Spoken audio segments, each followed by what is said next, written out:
guys, in this video I'm going to show you how to insert the header and the footer in the Excel app. First we have to open up the app, and here it opens up like this. From here we just go into the top row, click on insert. Then here we go into the right side of the top row and click on header and footer.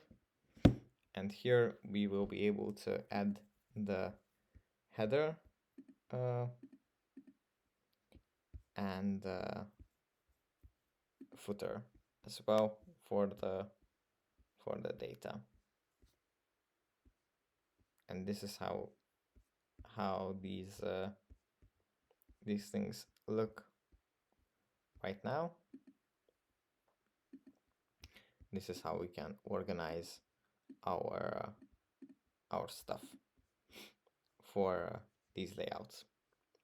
That's basically it for this video. I hope it was helpful for you guys, and I'll see you in the next one. Bye.